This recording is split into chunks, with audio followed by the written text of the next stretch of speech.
Muy buenos días, hermanos. Abran sus Biblias en Apocalipsis capítulo 4, número 8. Continuamos nuestro estudio en esta mañana. Y dice el texto así: y los 4 seres vivientes tenían cada uno 6 alas, y alrededor y por dentro estaban llenos de ojos. Y no cesaban día y noche de decir: Santo, santo es el Señor, Dios Todopoderoso, el que era, el que es y el que ha de venir. Hemos estado estudiando el libro de Apocalipsis durante varios domingos y el lema o eslogan que nosotros tenemos para este estudio es Jesucristo, Cordero Vencedor. Hemos visto a lo largo de los capítulos de Apocalipsis que el libro de Apocalipsis nos presenta la revelación de nuestro Señor Jesucristo.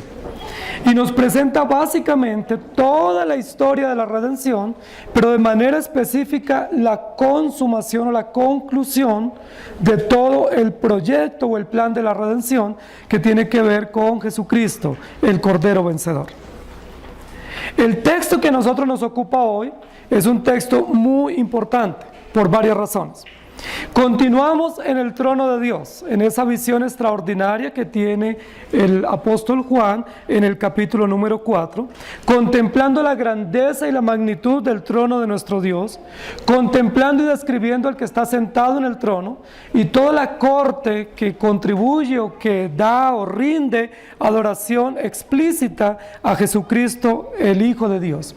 Pero contemplamos nosotros también en ese capítulo los efectos de la redención o los alcances de la redención representada a través de los 24 ancianos que rinden adoración al que está sentado en el trono. En los textos anteriores estuvimos analizando un poco sobre los 4 seres vivientes que se nos describen en el capítulo número 4, y en el versículo que nos corresponde hoy continúa hablando de los 4 seres vivientes. Antes hablamos que eran 4 seres vivientes que representan los 4 aspectos del ministerio de Jesucristo, especialmente relacionados con el Evangelio, que esos 4 seres vivientes tienen que ver con las 4 formas como el Evangelio nos llega, ¿cierto? Mateo presenta a Jesucristo como rey, Marcos presenta a Jesucristo como siervo, Lucas presenta a Jesucristo como Hijo del Hombre y Juan presenta a Jesucristo como Hijo de Dios. Que esos 4 aspectos están simbolizados en los 4 seres vivientes que testifican o anuncian o ratifican que el que está sentado en el medio del trono es Jesucristo, el Hijo de Dios. Y que ese conocimiento nosotros lo tenemos o nos llega a través de la humillación y la exaltación de Cristo, descrita ampliamente en los 4 evangelios.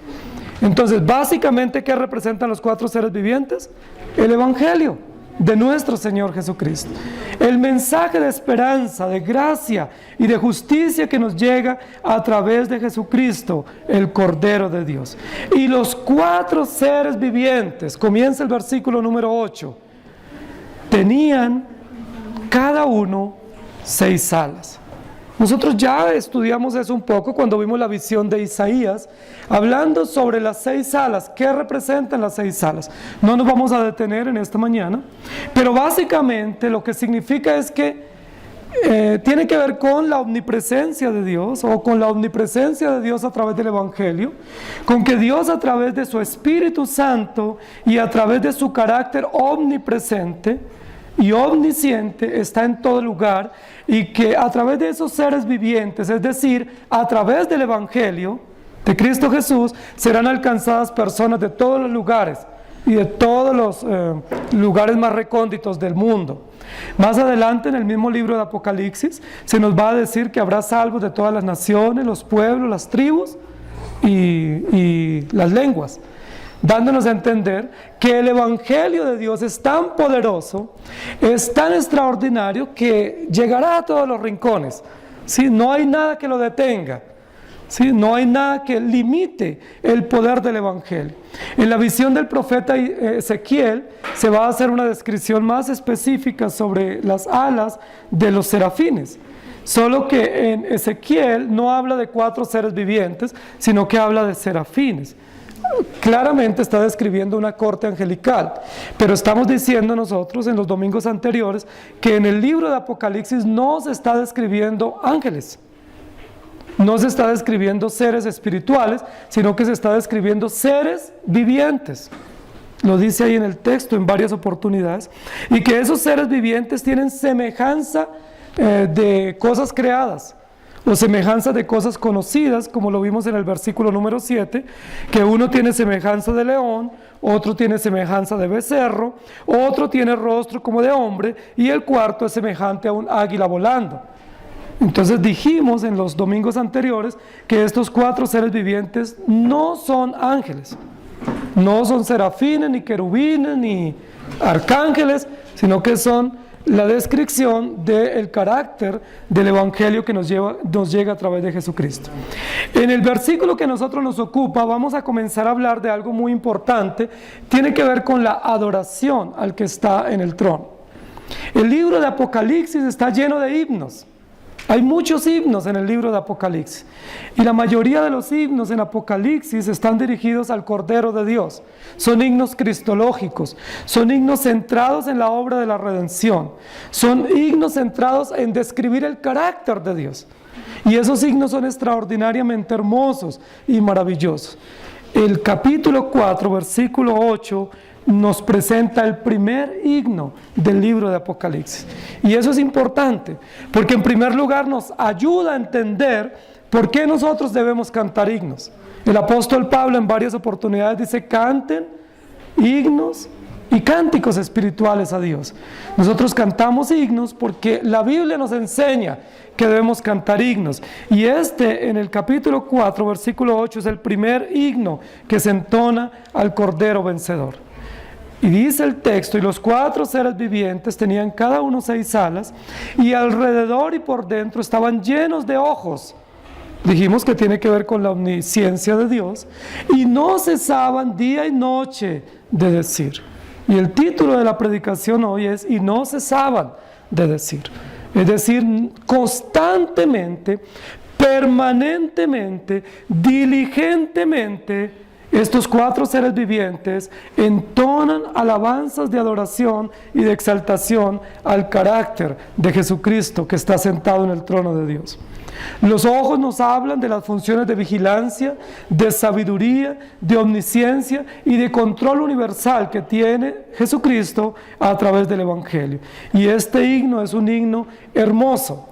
Muchos dicen que probablemente esta era una fórmula cúltica que tenían los hebreos antiguos antes de escribirse el libro de Apocalipsis, que es muy probable que este sea uno de los himnos principales que cantaban los hebreos en el templo de Salomón para entonar alabanzas a Dios, que probablemente este era uno de los signos centrales en las celebraciones para introducir los cultos y reconocer que a quien vamos a adorar o quien está en el trono es Jesucristo, el Cordero de Dios.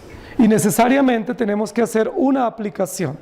La mayoría de la alabanza o la pseudo-adoración que se entona hoy en las reuniones evangélicas a Dios es una alabanza que no está centrada en Cristo, y mucho menos está centrada en el carácter de Dios. Es una alabanza más para exaltar las emociones humanas, son unos cánticos más para exaltar el hombre y los deseos y los apetitos nuestros, pero no son alabanzas o himnos centrados en la reverencia de la adoración al Dios verdadero.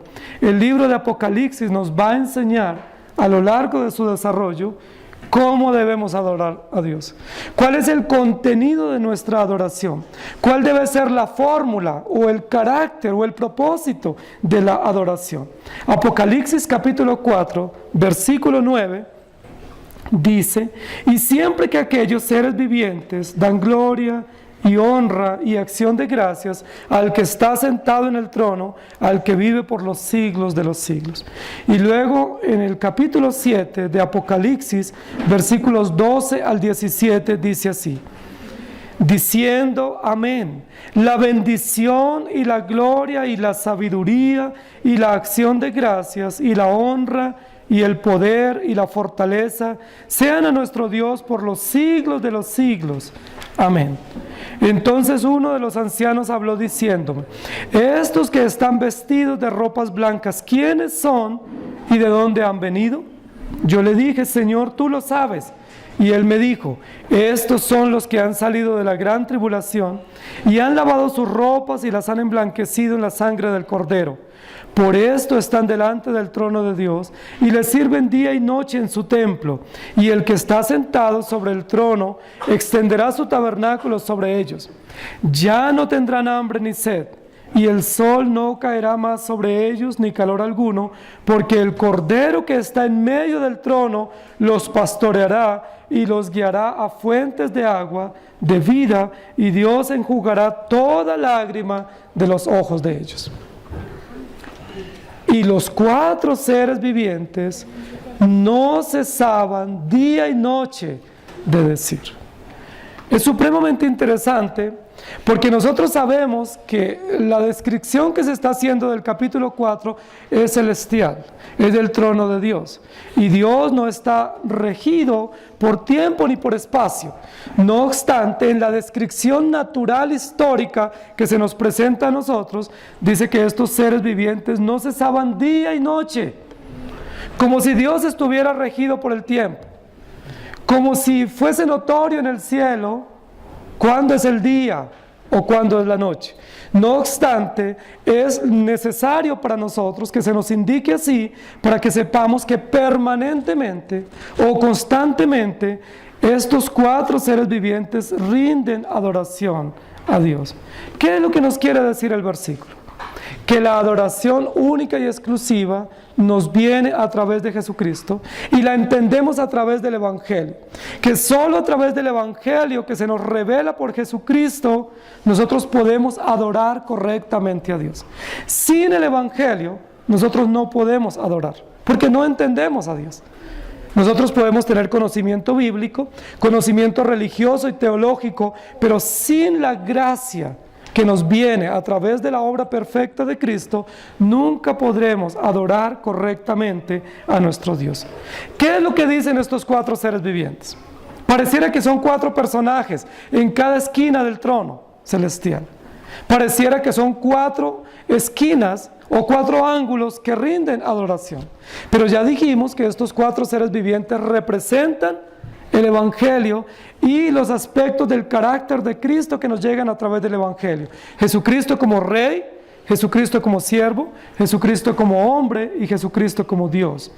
Y esta expresión plena y completa del Evangelio está centrada en Cristo, y por eso dice: no cesaban día y noche de decir. ¿Qué decían? Versículo número 8. ¿Qué o cuál era el cántico de estos 4 seres vivientes? ¿Qué era lo que decían? Si nosotros pensáramos humanamente, según el contexto de los tiempos en el cual nosotros estamos viviendo, diríamos que estos 4 seres vivientes estarían diciendo una canción distinta a esta. Si nosotros lo enfocamos en el hombre, ¿cuál sería la canción? Dios tiene un plan perfecto para ti. Dios te ama y está interesado en ti. Dios está muy preocupado por ti y está buscando que tú te acerques a Él para bendecirte. Esa pudiese ser la canción desde un ángulo arminiano, desde un concepto humanista centrado en nuestro beneficio. Si nosotros estamos pensando en nuestro honor, esa canción sería diferente. Sería: estoy muy orgulloso de ti. Estoy tan feliz de que tú seas mi hijo y de que tú te reúnas los domingos para adorarme. Tú no sabes cuán gozoso y dichoso estoy de poder verte aquí hoy en esta mañana. Si esa canción estuviera centrada en nuestro bienestar, diría: gracias, Señor, por tantas bendiciones que me has dado. Estoy tan dichoso porque todo lo que tengo me lo has dado, porque me lo merezco. Yo te lo pedí y tú me lo diste. Yo te ordené y lo declaré y lo sellé y tú me lo otorgaste. Gracias. ¿Qué haría yo sin ti? Pero esta canción no eleva las emociones humanas, no está destinada para elevar el orgullo nuestro, sino que esta canción está centrada en el que está sentado en el trono. Y esta canción, que es preámbulo de las canciones consecutivas del libro de Apocalipsis, en ningún momento tiene nada que ver con nosotros. Y si usted está allí meditando en el tipo de alabanza que tiene y que eleva a Dios, posiblemente ya tendrá que desechar algunas, porque no están centradas en Dios, porque no tienen el propósito de exaltar y de honrar y de engrandecer y de admirar al que está sentado en el trono, sino que el propósito que tienen es alimentar nuestro ego, nuestras emociones, hacer que nos sintamos bien, cómodos. Es una alabanza sensitiva que solo mueve nuestros sentidos externos. Es una alabanza destinada para sentirnos bien, para tener placer y para tener una catarsis emocional. Pero no es una alabanza que adora a Dios. ¿Cuál es la alabanza que adora a Dios? ¿La de los salmistas contemporáneos? ¿La que encontramos en las librerías de turno? ¿O la que la Biblia nos registra en su Evangelio? Aquí tenemos un modelo de himno, un modelo de adoración con un contenido apropiado. Y es la que entonan sin cesar estos 4 seres vivientes. Y de noche y de día no cesaban de decir. ¿Qué es lo primero que dicen estos 4 seres vivientes? ¿Cuál es el enfoque inicial de esta canción o de este himno celestial? Santo, santo, santo es el Señor. Y ya estamos poniéndonos a tono. En primer lugar, de la adoración correcta y del propósito y del destinatario de la adoración adecuada en nuestra vida diaria y en nuestro culto público. Lo primero que hacen estos 4 seres vivientes es reconocer un aspecto del carácter de Dios. Y ese aspecto inicial o fundamental en la introducción cúltica celestial es la santidad de Dios. Ese es el primer aspecto del carácter de Dios, que se recrea y que se reconoce y que se exalta en este cántico permanente de los 4 seres vivientes en el trono de Dios. Santo, santo, santo es el Señor. ¿No les parece extraordinaria esta canción? Si nosotros estuviéramos en otro culto, estaríamos cantando otra canción. Estaríamos cantando, Señor, vengo a ti a rendirme a tus pies. Pero no es así el culto celestial. El culto celestial no está centrado en lo que yo hago, en lo que yo traigo, en lo que yo necesito o deseo. El culto celestial está centrado en Dios. Y esta canción reconoce de manera soberana y misericordiosa 3 aspectos del carácter de Dios. Y el primer aspecto es santo. Ahora, como se presenta aquí, con la fórmula como se presenta aquí, es una forma hímnica para cantarlo, santo, santo, santo. Entonces muchos han llegado a decir, es que este es el atributo principal de Dios. Este es el atributo sobre el cual descansan los otros, porque Dios es 3 veces santo, dicen muchos. Yo les pregunto, ¿dónde dice la Biblia que Dios es 3 veces santo? La Biblia no dice eso. La Biblia no dice que Dios es 3 veces santo y 1 vez poderoso. ¿Me hago entender?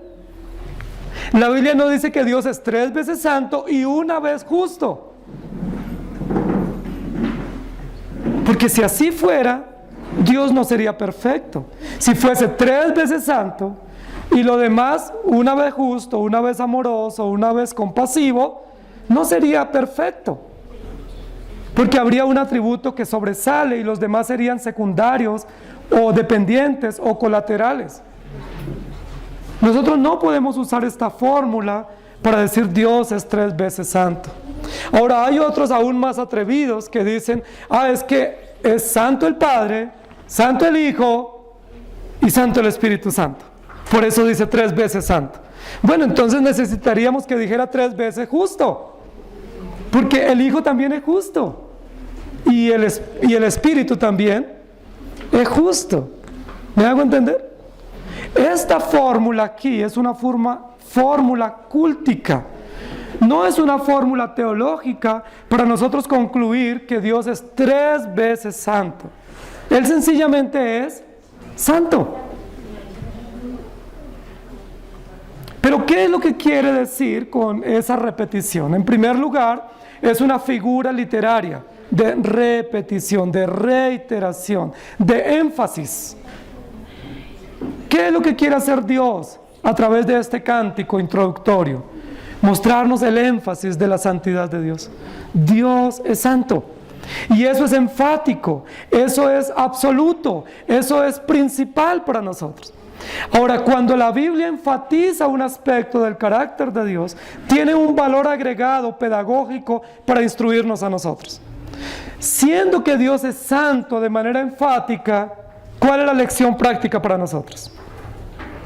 Dios es santo y nosotros somos pecadores. Esa es la lección enfática. Y eso es lo que se quiere decir desde el trono celestial. Dios es santo. Santo, santo. Y nosotros somos pecadores, pecadores, pecadores. No se les olvide. ¿Sí me hago entender? Si decimos que Dios es 3 veces santo, ¿qué tenemos que decir? Que somos depravados. Que somos totalmente pecadores. El énfasis de la santidad de Dios lo que pone en evidencia es nuestra pecaminosidad, nuestra perversión, nuestra inmundicia. Por eso, mientras los 4 seres vivientes exclaman, santo, santo, santo es el Señor, como una exclamación de júbilo y una exclamación de seguridad y de profundidad en la majestuosidad de Dios, nosotros aquí, escuchando esa canción, tenemos que exclamar como exclamó el profeta Isaías, ¡ay de mí! La exclamación apropiada frente a la plenitud de la santidad de Dios, frente al énfasis de la santidad de Dios es, ¡ay de mí! ¡Ay de mí porque soy hombre pecador y soy hombre muerto! Dijo Isaías. Cuando Isaías ve en esa visión del capítulo 6, esta descripción del trono de Dios en su templo, tan maravillosa, tan magnífica, nosotros esperaríamos que Isaías hubiera dado un grito de júbilo, y hubiera dado un salto, y hubiera dicho amén. Pero ¿saben cuál fue la reacción de Isaías? Soy hombre muerto, ¡ay de mí! No puedo resistir la belleza, la grandeza, la magnitud de la santidad de Dios. No puedo soportar, porque Jesucristo es santo. Ahora, ¿qué es lo que está diciendo este texto? Además de mostrar nuestra pecaminosidad, lo que está mostrando es la santidad de Jesucristo que está sentado en el trono. ¿Saben por qué es importante esto? Porque muchísimos movimientos, y especialmente movimientos gnósticos de la época del apóstol Juan, decían lo siguiente.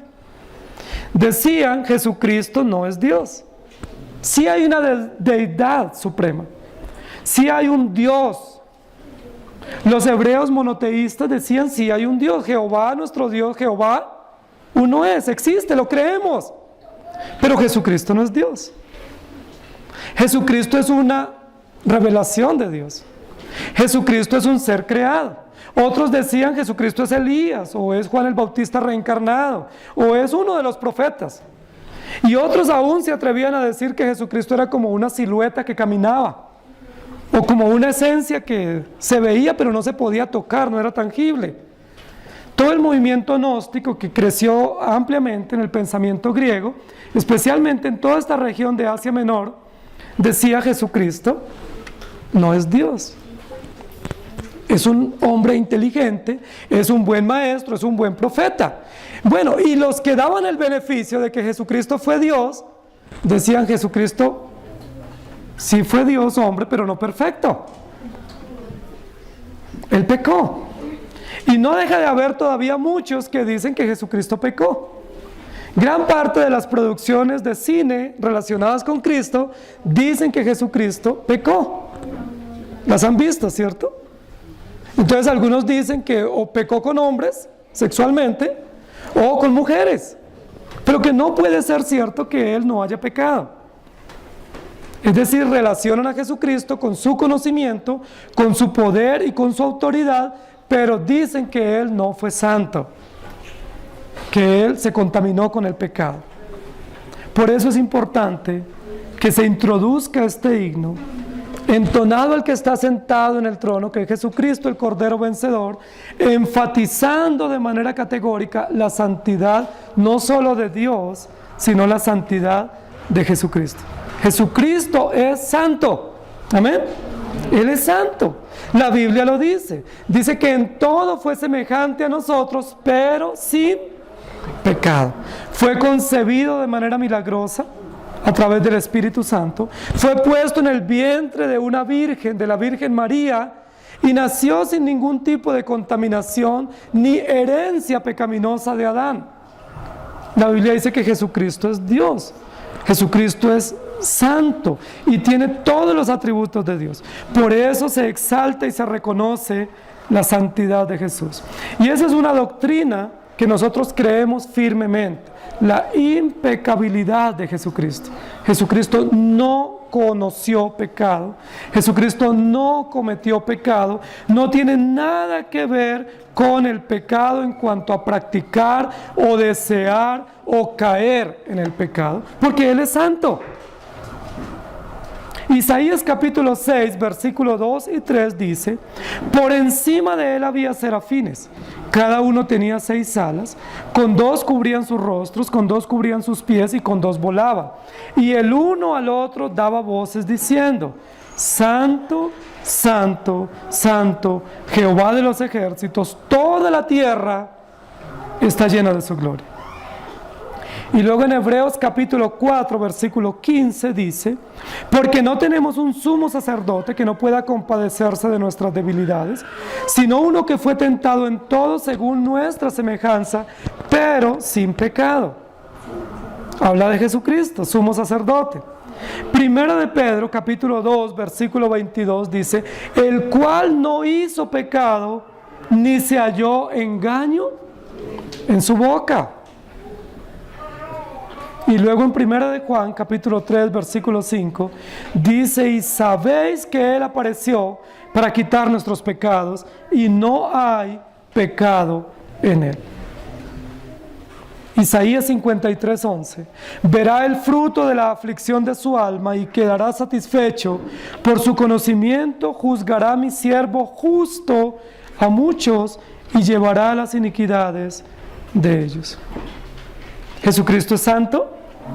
Es santo, vivió santamente y es santo eternamente y para siempre. Lo dice la Biblia, lo creemos firmemente porque el Espíritu Santo atestigua a través de su palabra sobre esto. En Juan capítulo 8, versículo 46, Jesús dice: ¿quién de vosotros me redarguye de pecado? Qué pregunta retórica, desafiante para los fariseos y para los escribas incisivos en encontrar fallas en Jesús. Jesús les dice: ¿quién de vosotros me redarguye de pecado? ¿Quién de ustedes me puede comprobar o me puede demostrar que yo he cometido algún pecado? Pues si digo la verdad, ¿por qué vosotros no me creéis? Y luego en Juan 6:38 dice: porque he descendido del cielo no para hacer mi voluntad, sino la voluntad del que me envió. Y en 2 Corintios 5:21 dice: al que no conoció pecado, hablando de Jesucristo, por nosotros se hizo pecado para que nosotros fuésemos hechos justicia de Dios en él.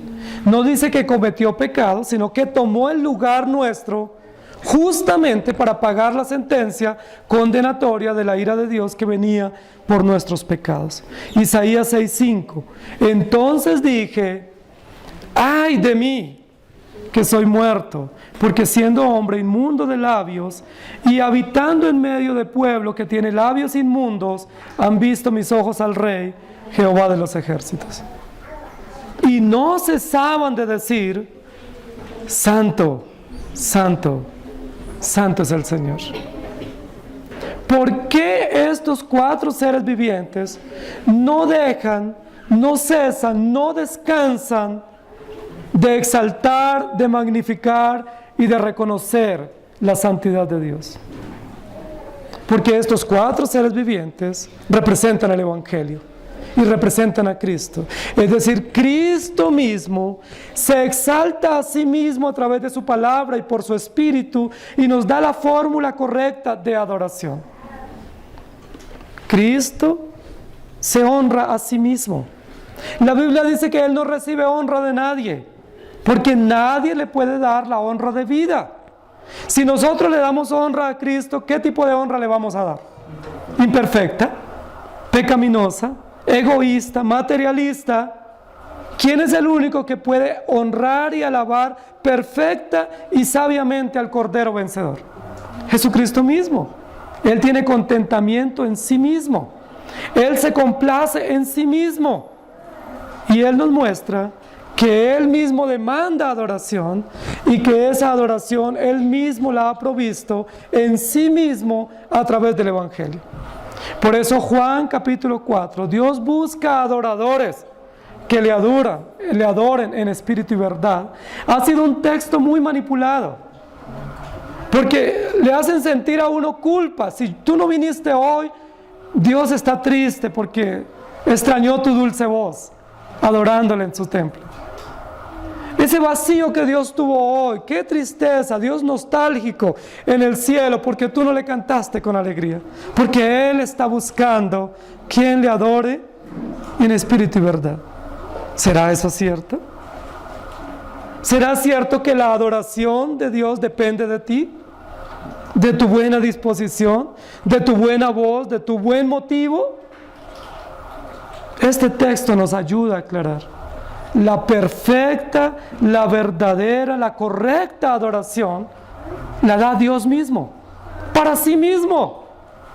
Así que si tú no vienes, no hay problema. Y si no cantas, no hay problema. Dios sigue siendo Dios, sigue siendo santo y no hay caos en el cielo. No hay nostalgia en el cielo si tú no cantas. ¿Saben por qué debes tú cantar? No para rendir algo que a Dios le falte, sino porque es un deber, es una gratitud y es un medio que Dios nos ha provisto para decirle: Señor, todo es tuyo y nosotros dependemos de ti. Por eso también cantamos unidos a estos 4 seres vivientes: Santo, Santo, Santo es el Señor. Pero mientras entonamos eso, nosotros tenemos que recordar: ay de mí. Tenemos que cantar santo, santo, santo, pero simultáneamente, tal como soy de pecador. Otro himno de nuestro himnario: tal como soy de pecador. Porque muchas veces podemos levantarnos y elevarnos en nuestra adoración al santo Dios y olvidamos que somos pecadores. Olvidamos que somos miserables, necesitados de su gracia. Y el polo a tierra es: ay de mí. Ay de mí que siendo pecador puedo cantar al santo Dios. Ay de mí que siendo miserable y siendo un hombre muerto, Dios en su infinita gracia me revela el Evangelio y me permite decir: santo, santo, santo. ¿Me hago entender, queridos hermanos? Y el himno continúa diciendo: santo es el Señor, Dios Todopoderoso. Y ese es el segundo atributo que se muestra, que se entona en este himno. Pudiéramos casi atrevernos a decir que es un himno a 3 estrofas. Y la primera estrofa es a la santidad de Dios, representada claramente en Cristo sentado en el trono. La segunda estrofa es reconociendo el poder de Dios representado en Jesucristo que está sentado en el trono. Santo es el Señor Dios Todopoderoso. Y vuelvo y les digo que este atributo también está puesto en una expresión superlativa interesante. Los 3 atributos que se presentan aquí están presentados de manera superlativa, es decir, mostrando la magnitud, mostrando la grandeza, lo super. del carácter de Dios, lo extraordinario, lo enaltecido que es, lo majestuoso. ¿Cómo se muestra la superlatividad de la santidad? A través de la repetición. Santo, santo, santo. No es 3 veces santo, sino es la expresión superlativa, es decir, magnífica, extraordinaria, increíble, super, hiper, mega de la santidad de Dios. Dirían hoy los jóvenes, re santo, hiper. ¿Cómo se manifiesta la superlatividad del atributo del poder de Dios? A través de un prefijo, todopoderoso. El que está sentado en el trono no es un cordero débil que se entregó. No es débil y pusilánime y que se entregó porque no tuvo otra forma que hacer. No es un cordero que no tuvo cómo defenderse y que tuvo que dejarse hacer todos los vejámenes que los soldados romanos y los hebreos y los sacerdotes le impusieron. El que está en el trono tiene las evidencias de la inmolación. Es un cordero como inmolado, pero el que está allí es el cordero poderoso. Es todopoderoso. No es un salvador débil, endeble. No es un salvador lastimero que nos da angustia verlo, como las películas nos lo presentan, que casi que terminamos nosotros compadeciéndonos de ese salvador, sangriento, doloroso, incapaz. Casi que muchas de esas películas que hacen una apología al dolor producen en nosotros un sentimiento de lástima. Terminamos llorando y diciendo, qué tristeza con Jesús, pobrecito, pobrecito tú, que eres pecador, porque Él es todopoderoso, Cordero vencedor. Y eso es lo que se describe aquí en este salmo, en este himno. Santo es el Señor, Jehová, Dios, todopoderoso. ¡Qué expresión tan magnífica! ¿Cómo magnifica este himno el poder de Dios? No solamente dice el Señor poderoso, que sería el sustantivo adecuado, que sería el término adecuado para exaltar el carácter de Cristo. Sería adecuado decir el Señor poderoso, no habría error. Pero ¿cómo dicen estos 4 seres vivientes? El Señor todopoderoso. Engrandece este atributo, lo magnifica, lo eleva a la máxima potencia, para decirnos que el que está allí es un Salvador con todas las cualidades, con todos los requisitos, con todo el valor, con toda la fuerza, con toda la grandeza, con todo el poder. Queridos hermanos, estos 4 seres vivientes por eso no se cansan de alabar, porque el que está en el trono merece la adoración y merece el reconocimiento por su carácter, por su poder y por su magnificencia, porque Él es el Todopoderoso. Merece que sea exaltado. Y este atributo está en relación con lo que se ha dicho en el capítulo 1 y capítulo 2 una y otra vez. Yo soy el Alfa y la Omega, el principio y el fin, el primero y el último. Yo soy el todo en todo. Yo soy el que tengo control sobre el universo. Yo soy el que determino la salvación. Yo soy el justo, el sacerdote, el rey, el siervo. Pueden confiar en mí. ¿Saben, queridos hermanos?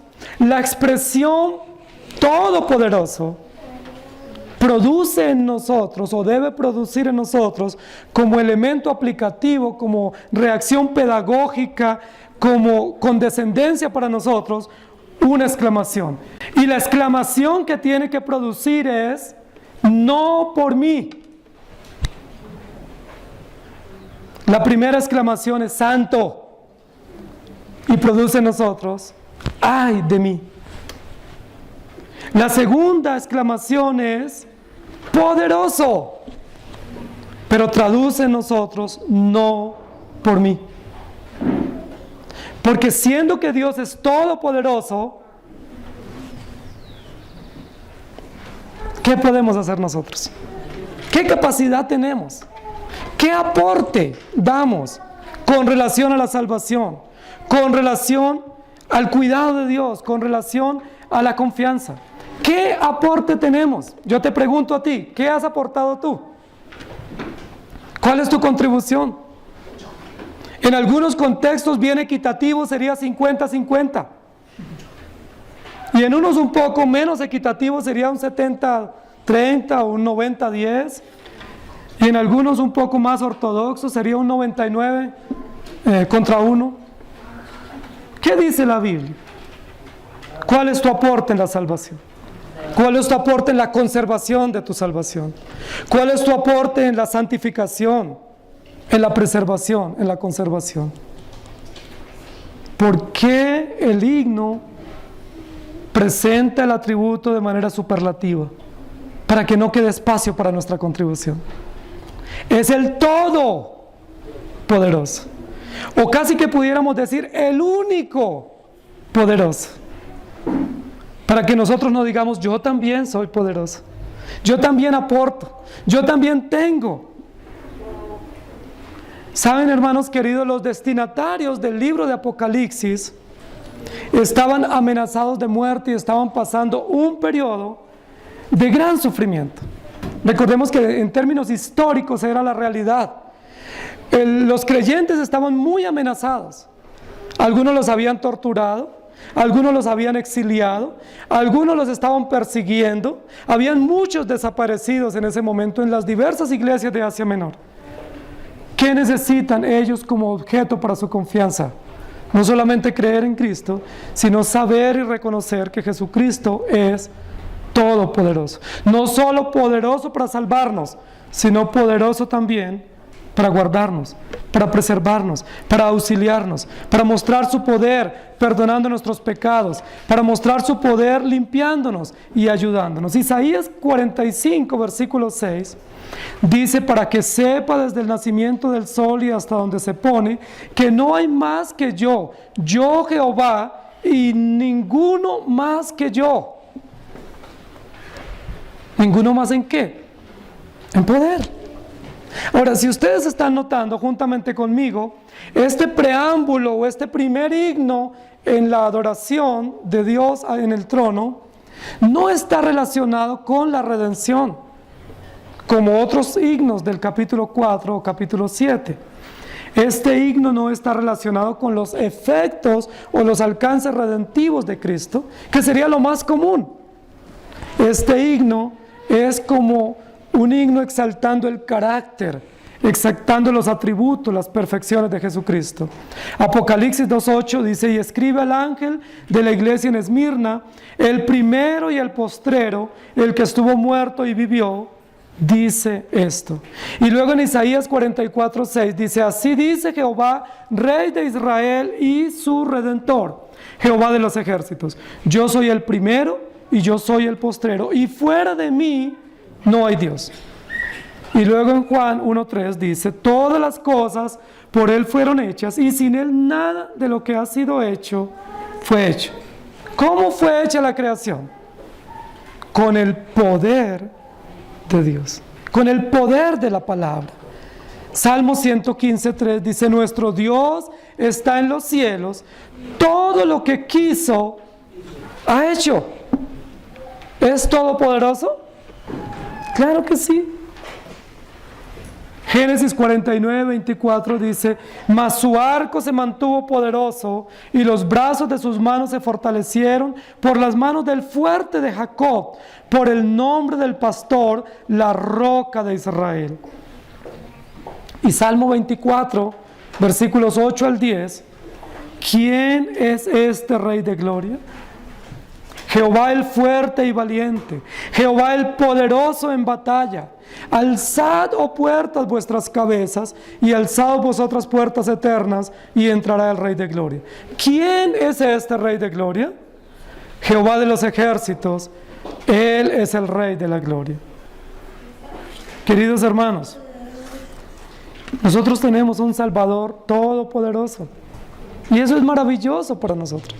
No solo tenemos un Salvador santo, que no tiene relación con el pecado, y que más bien tiene toda la capacidad de justificarnos, sino que tenemos un Salvador todopoderoso, digno de confianza. Es confiable nuestro Dios, es confiable Jesucristo. Segunda de Corintios 6:18 dice: y seré para vosotros por Padre, y vosotros me seréis hijos e hijas, dice el Señor Dios Todopoderoso. Hay un título que se usa mucho en el Antiguo Testamento para hablar de Jesucristo y para hablar específicamente de este atributo, y es Jehová de los ejércitos. Es un título común y tiene que ver con que Jesucristo es como el comandante del ejército. Es el que comanda los escuadrones para defender a su pueblo. Que Él no solamente nos defiende, sino que nos defiende siendo el que dirige, el que va al frente de batalla. Y por eso una y otra vez en el Antiguo Testamento dice Jehová de los ejércitos, Dios guerrero, Dios de poder, Dios valiente. Y ese es el título relacionado con este atributo, Jehová Dios Todopoderoso. Mateo 6:32 dice: porque los gentiles buscan todas estas cosas, pero vuestro Padre Celestial sabe que tenéis necesidad de todas ellas. Santo, santo, santo es el Señor Dios Todopoderoso. Él es todopoderoso, es decir, no queda lugar para nuestro aporte. Se cierra toda posibilidad para que nosotros contribuyamos en algo, y nos da la certeza de que nosotros nos debemos a Él y vivimos única y exclusivamente para Él. Y no cesaban de decir, santo, santo, santo es el Señor, Dios Todopoderoso, el que era, el que es y el que ha de venir. ¡Qué himno más hermoso! ¡Qué himno más extraordinario! No habla nada de mí, por eso es extraordinario. No está en función mía, de mis sentimientos, de mis necesidades, de mis anhelos, de mis ambiciones. Está centrado totalmente en nuestro Dios, en nuestro Salvador, el que era, el que es y el que ha de venir. Tercer atributo, la eternidad. La santidad de Cristo no tiene relación con el pecado. El poder de Cristo, que no solamente vivió y obró con poder y resucitó con poder, sino que nos salva y nos asegura la salvación con poder. Y en tercer lugar, la eternidad de nuestro Salvador. Los tres atributos eran puestos en entredicho, especialmente por el pensamiento gnóstico del momento. Pero ustedes saben que esos mismos tres atributos de Cristo son puestos en entredicho por muchas sectas hoy en día, que dicen que Jesucristo no es Dios, que Jesucristo no es poderoso y que Jesucristo no es eterno, que es creado. ¿Conocen sectas que están por ahí en las calles permanentemente y los visitan? Dicen, Jesucristo no es Dios. Pero ¿qué es lo que dice este himno? Jesucristo es Dios, digno de adoración, digno de alabanza. Se le reconocen, se le adjudican, se le atribuyen por el mismo testimonio de Cristo los mismos atributos de Dios, de la misma esencia, de la misma naturaleza del Padre, coeterno, de la misma sustancia, con el mismo poder y con la misma eternidad. El que era, el que es y el que ha de venir. ¿Saben, queridos hermanos? El atributo de la eternidad es uno de los atributos más difíciles de definir por nuestra mente finita. ¿Cómo expresamos superlativamente la eternidad? ¿Cómo expresamos superlativamente que Dios es eterno? No hay forma. Nuestro idioma no nos permite una expresión superlativa para la eternidad. Entonces, el escritor, inspirado por el Espíritu Santo, muestra este atributo de manera superlativa, pero usando los tres tiempos que nosotros conocemos: el pasado, el presente y el futuro. Porque es imposible gramaticalmente describir superlativamente la eternidad. Así como se hizo santo, santo, santo o todopoderoso. Entonces, ¿cómo lo describe? El que era, el que es y el que ha de venir. ¡Qué expresión! ¡Qué recurso literario más extraordinario para mostrar la grandeza, la magnitud y el énfasis de la eternidad de Cristo! De esa manera se muestra la superlatividad de este atributo de Jesucristo nuestro Salvador. El que es, el que era y el que ha de venir. Y este ha sido también parte de la introducción que se dio al libro de Apocalipsis en el capítulo 1, versículo 4. Ustedes pueden devolver su hoja y pueden decir allí, pueden leer allí cuando escribe Juan a las 7 iglesias que están en Asia: gracia y paz a vosotros del que es, del que era y del que ha de venir, y de los 7 espíritus que están delante de su trono. Y luego en otros lugares de Apocalipsis y en el mensaje a la iglesia de Esmirna también se reconoce este atributo. Jesucristo es eterno. Jesucristo no comenzó cuando nació de la Virgen María, hace 2000 años. Jesucristo no comenzó cuando el hombre comenzó. Jesucristo es eternamente el Hijo de Dios, eternamente encarnado, eternamente juez, profeta y sacerdote, eternamente Dios. No depende del Padre. Dicen nuestras confesiones y nuestros catecismos históricos, procede eternamente del Padre, pero no depende. Eternamente engendrado por el Padre, coeterno, de la misma sustancia y de la misma esencia, con los mismos atributos, Dios de Dios, Salvador eterno, justo y misericordioso. La eternidad de Cristo. Y frente al atributo de la eternidad de Cristo, nuestra exclamación es: ¿quién soy yo? Él es eterno, nosotros finitos. Él grandioso y por todos los siglos, no sujeto al tiempo ni al espacio, pero nosotros temporales. Mientras Él es eterno, la Biblia dice que nosotros somos como una sombra, somos como un pensamiento, o somos como la hierba, que ahora es y luego no es. Que somos como una sombra, que somos como la flor del campo, que somos tan pasajeros. Y eso muestra también todo nuestro orgullo, siendo tan efímeros, tan finitos, tan pasajeros, y nosotros pensando que tenemos poder y autoridad. ¡Qué ironía! Pero Él es eterno y se manifiesta a través de estos 3 momentos históricos o estos 3 etapas del tiempo que nosotros conocemos. Ahora, siendo que Él es eterno, eso nos muestra otro atributo, y es la inmutabilidad. Como Él es eterno presente, no cambia, no cambiará. Es inmutable. Todo lo que Él ha dicho, así será. Todo lo que Él ha determinado se cumplirá, porque Él es eterno. No es cambiante. No es susceptible de cambio, de error, porque es inmutable, es eterno. El eterno presente. ¿Saben por qué es tan importante que nosotros cantemos a un Dios eterno? Porque nos recuerda que Él siempre es. Él es. Todo pasa, todo cambia, pero Él permanece para siempre. Es importante que nosotros cantemos reconociendo la eternidad de nuestro Salvador, porque esa es la seguridad para nuestro futuro. Porque de la eternidad de Cristo se deriva la esperanza futura para nosotros. Si Dios no es eterno, si Cristo no es eterno, ¿qué esperanza tienes tú, tanto en la vida como en la muerte? ¿Hay esperanza? ¿Hay seguridad alguna? Pero siendo que Él es eterno, hay esperanza, hay seguridad, hay confianza. Jesucristo constató, Él mismo estando aquí en la tierra, que Él es eterno.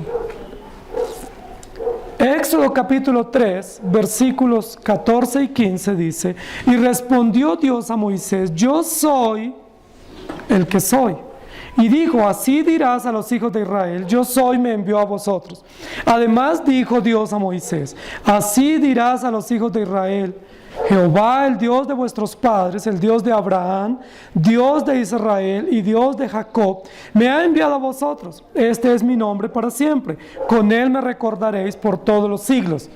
¿Cuál es el título relacionado con este atributo de Cristo? Yo soy. ¿Qué dice Jesús mismo? Con ese título o con ese nombre me recordarán por todos los siglos. ¿Cuál es el título relacionado con el poder? Jehová de los ejércitos. ¿Cuál es el título o el nombre de Dios relacionado con la eternidad? Yo soy.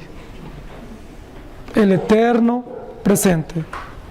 Salmo 92 dice, antes que naciesen los montes y formase la tierra y el mundo, desde el siglo y hasta el siglo, tú eres Dios. Y luego en 1 Timoteo 1:17, por tanto al Rey de los siglos, inmortal, invisible, al único y sabio Dios, sea honor y gloria por los siglos de los siglos. Amén. Y luego en Juan 1:1, en el principio era el Verbo, y el Verbo era con Dios, y el Verbo era Dios. Y en Juan 8:58, Jesús les dijo, de cierto os digo, antes que Abraham fuese, yo soy. Romanos 1:20, porque las cosas invisibles de Él, su eterno poder y deidad, se hacen claramente visibles desde la creación del mundo, siendo entendidas por medio de las cosas hechas, de modo que no tienen excusa. Y no cesaban de decir, Santo, Santo, Santo es el Señor Dios Todopoderoso, el que era, el que es y el que ha de venir. Y no cesaban de decir, Dios es santo, Dios es poderoso y Dios es eterno. Y nosotros, queridos hermanos, como iglesia, no debemos dormir. Debemos estar despiertos siempre y constantemente alabar a nuestro Salvador, reconociendo que Él es santo. Y por su santidad hay esperanza de justificación y de santificación para nosotros. Reconociendo que Él es poderoso y por su poder hay garantía de que Él nos preservará hasta el final. La preservación de los santos se fundamenta en el carácter poderoso de Cristo y reconociendo permanentemente que Él es eterno, porque esa es nuestra única esperanza en la glorificación, que Él nos resucitará de entre los muertos y nos hará vivir con Él y nos hará estar eternamente con el Señor. Segunda de Corintios 5:22, al que no conoció pecado, por nosotros lo hizo pecado, para que nosotros fuésemos hechos justicia de Dios en Él. No olvidemos, querida iglesia, no cesemos de decir, Santo, Santo, Santo es el Señor, Dios Todopoderoso, el que era, el que es y el que ha de venir. Oremos. Amado Señor, gracias te damos por tu palabra. Tu palabra es verdad, tu palabra es sencilla, pero siendo sencilla es profunda. Y hoy nos has dado una lección extraordinaria, porque nos has hablado de algo que nosotros queremos hacer y debemos hacer, que es adorarte, que es cantarte y exaltarte, pero algo que siempre nosotros hacemos mal, porque pensamos que adorar es pasarte la lista de nuestras necesidades, pensamos que adorar es ser el centro, pensamos que adorar es que nuestras emociones sean tocadas, llorar y sentir cosas en nuestro cuerpo, y olvidamos que adorar es humillarnos ante ti, reconociendo que somos pecadores, que somos incapaces, que somos finitos, pero que tú eres santo, tú eres poderoso y tú eres eterno. Ayúdanos a cantarte a ti debidamente. Dirige nuestros corazones y nuestras conciencias a una adoración bíblica que exalte y reconozca tu ser, tu carácter, tu obra, y que caigamos humillados a tus pies diciendo, ay de mí, oh pobre de mí, ¿O quién soy yo? Ayúdanos, Señor, en Cristo Jesús. Amén. Que el Señor les bendiga, hermanos.